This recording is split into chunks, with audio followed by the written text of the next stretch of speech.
"Oh my, it's been a while, but I recognized you right away because you still look as frail and scruffy as ever. Are you wandering around here because you are sick?" At the hospital, I ran into a classmate who, for some reason, always disliked me in high school.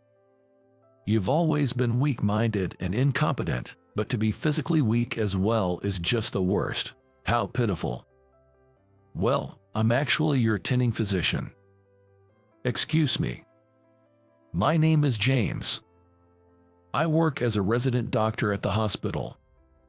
Doctors are considered to be among the successful in this world, but as far as I'm concerned, that's not the case at all. The term successful probably applies to every doctor but me. "Hi, Dr. Smith. How many children do you have?" "I'm still single." Mistaken for a married man by a patient, the hospital room was enveloped in an awkward atmosphere. Nurses, overhearing my conversation with the patient, struggled to suppress their laughter at the edge of my vision. "Dr. Smith, you somehow look older. Is it because you're worn out?" Isn't that a bit harsh to say in my face? Often mistaken for being older than my actual age due to my appearance, I frequently receive harsh comments from the nurses. Even though I became a doctor, my life is still far from luxurious due to my medical school loans. I'm in debt. So, the prospect of enjoying a meal out with a woman was out of the question, and the position as my girlfriend has been vacant for a long time. I must admit, I have a dull personality and simple thought processes. Fortunately or not, I rarely dwell on my misfortunes or unhappiness, managing to sleep off most concerns without it affecting my health. Even when I do notice, I think, I've lived this far without worrying. Why start now and just let it go? My family and friends often look at me with a mix of pity, calling me naive. However, I couldn't care less about other people's opinions. Even I, however, can't help but feel down when faced with the sharp words from the nurses who have both beauty and talent. They would say, "Dr. Smith, maybe you should take a shower, or it would be nice if a wife to take care of you would show up soon," offering nothing but harsh opinions. Even today, after a night shift, a colleague said to me, "You should shave your beard at least. It might make that face of yours look a bit better." Even with this face is unnecessary, I muttered to myself, but I follow everyone's advice, as usual, and continue down the path of an unattractive loser. One day, a nurse scolded me upon seeing my appearance. "Dr. Smith, it sets a bad example for the other staff if you don't take care of your grooming. It makes the patients uncomfortable." Looking in the mirror, I saw my hair was a mess from sleeping in. Rushing and without time to style my hair or shave, my appearance was far from commendable. Indifferent even to my own appearance, I spend my days being reprimanded by those around me. "Dr. Smith, please don't sleep here." "Yes, yes." Nearly dozing off with a cup in hand, I was jolted awake by the sharp voice of the head nurse, Emily. Though the coffee in the cup swayed, it fortunately didn't spill on my lab coat. Had I stained my coat, Emily would have scolded me again. Today, I was unexpectedly asked to step in for a surgery, which ended up taking a long time. As a result, I had to stay overnight at the hospital, and by the time I finished the paperwork I had planned to do, I was starting to feel extremely sleepy. I thought about taking a shower and having coffee to wake up, but the quiet of the almost empty break room was so soothing that I almost dozed off right there. Sorry, I just nodded off for a bit. If you keep zoning out like that, it could lead to an accident. Snap out of it. My apologies. Here you go. This is the file for your new patient. Please go over it. After getting a bit of a scolding from Emily as usual, I was briefed about the new patient. While flipping through the file, I came across a familiar name and frowned and thought, Is it a name you recognize? Seeing the patient's name and age, I found myself thinking back to an old classmate from long ago. Maybe I should go check on them. Hey, you're off duty now, so please take off your lab coat. Otherwise, you might end up being given more work. Following Emily's advice, I quickly took off my lab coat and headed to the patient's room. Just before I reached the room, the patient came out and we bumped into each other head-on. Just as I recognized her immediately, she seemed to recognize me at once as well. She looked surprised at first, but then her face settled into the same mocking expression she had over a decade ago. Well, it's been a while, but you're still as scrawny and shabby as ever. I recognized you immediately. Are you loitering around here because you are sick? She seemed to mistake me for a patient, looking at my worn-out, pajama-like clothes. You are always weak-minded and incompetent, but to be physically weak too, that's just pitiful. She bombarded me with these harsh words, and I could only respond with a wry smile. Her name was Susan. She was a high school classmate, and although I don't recall ever doing anything to offend her, she had an intense dislike for me from our school days. It's possible I had said something insensitive, but we really had nothing to do with each other. We were in different classes and, under normal circumstances, would hardly have interacted. Yet, whenever our eyes met, she glared, and if I was nearby, she clicked her tongue. If I so much as broke a school rule, she would eagerly report me to the teachers. Back when I was more impulsive than I am now, I confronted her once when she glared at me. Hey, did I do something to you? That was the first time we ever spoke, and from then on, her hostility only seemed to grow. She completely ignored my question, as if my mere existence bothered her, and found fault with everything I did. She was the first in our school to get into a prestigious Ivy League university, and at the time, she was the talk of both the morning assembly and the staff room. Being openly disliked by her, a beautiful, smart, and responsible class president, meant that I was even told by our homeroom teacher to apologize for things I hadn't done. Even now, as adults, it seems her animosity towards me remains. Trying not to provoke her further, I carefully chose my words to clear up her misunderstanding.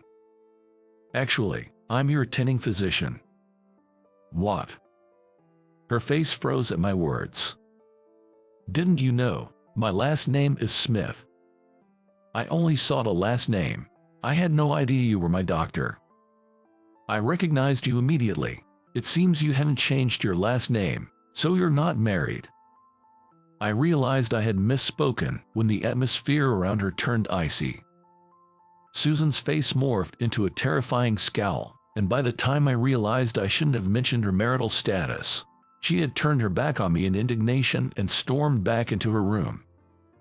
Left standing there, I was at a loss, shoulders slumped. I really messed up. Although I wanted to apologize immediately, the curtains were drawn around the bed, clearly shutting me out.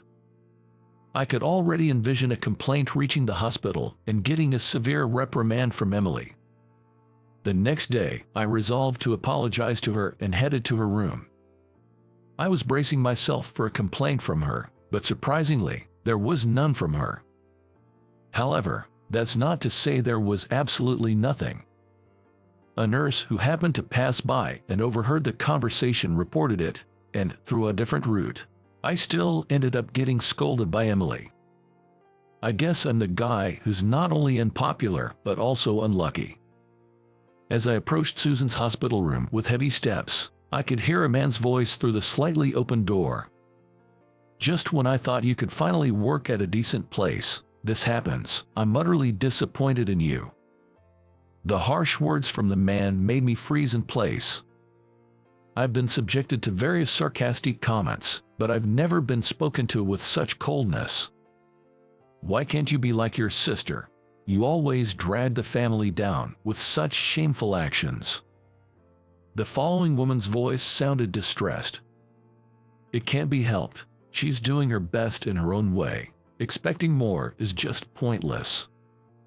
Another woman cut her off with a gentle voice. I checked the name on the hospital room again. It was indeed Susan's room. I I didn't choose to be here." I could hear Susan's voice trying to argue back, but it lacked the usual forcefulness with which she criticized me. Her voice was small and trembling. "All the things you do come back to haunt you, while your sister had job offers left and right even before graduating. You had to go through years of groundwork elsewhere, making detours before finally marketing yourself to get picked up." A disappointed sigh followed, and the words continued. "It's shameful to see such a difference in capability between sisters who share the same blood." The father-like man said this, continuing to repeat similar sentiments. Peeking through the open door, I saw 3 people standing around Susan, who was sitting up in bed. Susan was biting her lip in frustration, her face downcast. Judging from the conversation, the 3 seemed to be her parents and sister. The way the words flowed out as they berated her suggested this was a usual treatment for Susan. To me, Susan seemed perfect, but it appeared her home situation was not. Even I, as oblivious as I am, could understand the situation in the room.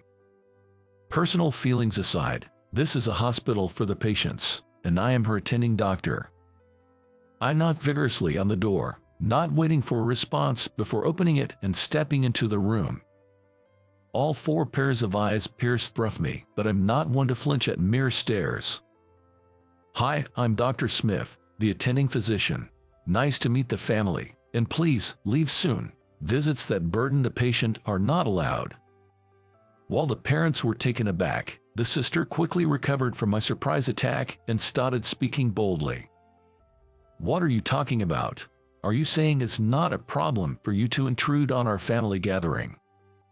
Family gathering, blaming the sick for their illness, calling them disgraceful, saying they've always been the lesser one, and ganging up on a patient like this, that's a novel idea for a family gathering. My words seemed to unsettle them, with the parents exchanging glances. Yet, Kate, Susan's sister, continued to argue. "We're family, and that's why we can say these things. It's for her own good." Kate, with a sticky sweet smile, was about to say more when Susan cut her off with a cry. "Stop it, what's for my good? You don't care about me at all." Susan must have been holding back a lot until now. Her patience seemed to have run out as she vented her frustrations on her family. "No matter how hard I try, I've never been praised. This is wrong, something's missing. Kate did this, Kate was like that, Kate would have. I'm sick of it." Susan's voice was almost a scream by the end, causing her sister to retract her creepy smile and snort. "It can't be helped. The truth is, you are inferior to me. Telling you the truth and making you understand your place is what families do. You really are a hopeless case." Kate sighed with twisted logic, and I felt a chill down my spine. But Susan, who must have been aware of her sister's abnormality, completely ignored her and glared at her parents. "When Kate wanted a pet, you immediately got a dog for her, but when I brought home a stray kitten, you told me you'd given it away while I was at school, right, Mom? But then, a year later, my family-loving sister told me the truth. It wasn't given away. You had taken it to the shelter to be put down, and you didn't tell me right away because you knew I'd go looking for it." Susan's voice trembled slightly with tears, but after taking a deep breath, she continued calmly. "You're right, Kate, I was a fool. I'm done seeking love from people like you. From now on, you don't have to think of me as family, and I won't think of you that way either, so please leave. Don't ever come back." Susan firmly declared her disownment. With that, her sister snorted. "Then, from now on, even if you're in trouble, don't rely on us. I doubt anyone would want to help you. Fight your illness on your own." Kate spat out those words and left the hospital room with her parents. The room became silent once they were gone, returning to its usual sterile atmosphere. Days later, in the courtyard on a mild spring day, I approached Susan, who was sitting on a bench looking up at the sky. "Hey there." She glanced at me briefly, keeping her face turned upwards.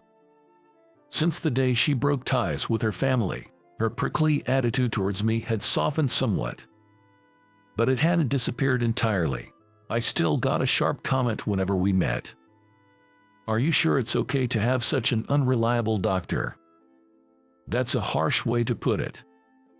I'm worried I might catch some strange germs from this unhygienic doctor. Despite the harsh words, the nurses have been reassuring, saying that I'm competent, so there haven't been any formal complaints yet. But my mentality is certainly wearing thin. Ignoring Susan's reaction, I sat down beside her. "Are you feeling nervous?" I tried to speak as gently as possible. Susan's surgery was scheduled in 2 days. Even if it went well, she would need lifelong medication and occasional convalescence. I was much more nervous during my final job interview. Believe it or not, I had an offer from an international company. That's amazing. I was genuinely impressed, but Susan smiled self-deprecatingly.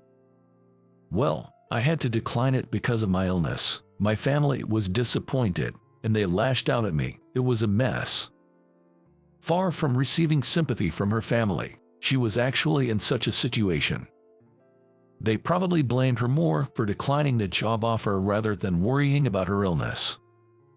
That's unfortunate, but with your talents, once things settle down, there'll be plenty of companies wanting you. When I tried to cheer her up, Susan fell silent for a moment before speaking. "You've been a bit of help, you know." It was the first time she had mentioned what happened in the hospital room. "Why did you help me? You thought I was a terrible person, didn't you?" "I'm your attending physician. After all, it's my job to put noisy visitors in their place." I put on a show of bravado. Honestly, I'm not usually that assertive. Back then, I really didn't want to intervene, and there was a chance I would have been talked down. If Susan hadn't declared her estrangement, it might have led to an ever-ending argument. "I've hated you since high school." Really? It hurt to be told that directly, but I tried to remain calm. "You weren't particularly good-looking or smart, always walking around confidently with your messy hair and wrinkled shirt. You were careless and insensitive, often upsetting teachers and girls." She spoke in a flat voice, recounting my embarrassing past. I try to live without dwelling on the past, but remembering it now is cringeworthy. My self-esteem was definitely taking a hit. "But you always had people around you, and you got along well with your brother, who was a year ahead. No one really spoke badly of you to your face." Indeed, no one directly confronted me about my character. I had been scolded many times, but I also received plenty of praise. I must have had a fairly normal upbringing. I was trying so hard in that family, yet nobody loved me, and I couldn't get along with my sister. I always wondered, why is it so unfair? I would probably feel the same if I were in such a household. Then you appeared, seemingly without effort, having everything I wanted. You got along with your brother so naturally, and I resented you for it. That was the reason Susan had always been hostile towards me. Even though we both have siblings, what's the difference between you and me? Siblings. Even though I understood her reasoning, I still had to clear up a misunderstanding. Well, I don't know if it's okay to say this now, but my brother and I aren't actually blood related. What? Susan, who had been gazing up at the sky for a while, turned to face me for the first time. Her eyes were wide, possibly from surprise. Both my brother and I are adopted. Our parents are foster parents, and I could probably find out who my real parents are if I looked into it, but I've never felt the need to do so. Adopted, both of you? Yeah, we have other siblings too, all of them adopted. It's kind of like a collection, but to me, they are what I'd call family. How come you get along so well with your brother, just like a real family, even though you're step-siblings? It wasn't all perfect from the start. We've been through a lot, but overcoming those challenges, we've built a bond stronger than that of real brothers. I had no idea about any of this. Back then, We weren't exactly in a position to share such stories, you and I. For those close to me, our family's story was well known, but for Susan, who was unaware, it must have been quite a shock. After hearing my story, Susan looked down, her expression filled with deep thought. I'm really the worst. Being in such a privileged position, and yet harboring envy without knowing the full story, taking out my frustrations on you. I'm as bad as they say. She suddenly seemed to lose her confidence, which took me by surprise. Hey, don't get so down all of a sudden. You're scaring me. I'm just an unattractive girl anyway. It seemed my words struck a nerve, but it also revived her spirit as she glared at me. I'm always told I'll be fine on my own. That's what all you guys say. I'm just a woman unloved by her family or anyone else. While I felt a bit of empathy for her self-deprecation, I sighed in relief when I noticed someone in the corner of my eye. That's not true. Look, there's someone who cares about you right over there. Following my words and gaze, Susan noticed a middle-aged woman standing a short distance away. The woman, named Dorothy, had been a long-time housekeeper at Susan's home. She could be considered Susan's second mother, worried about her after her family stopped visiting and coming to take care of her during her hospital stay. She's a good person. She always asks me to take good care of you. Maybe you should consider her your parent, even if you're not related by blood. There you go, saying careless things again. When I made such a casual remark, Susan raised her voice in response. Then, standing up, she quickly walked towards Dorothy. Seeing Susan and Dorothy greet each other from afar, I waved back at them enthusiastically. To an outsider, their easy and unreserved relationship might indeed appear to be that of a true mother and daughter.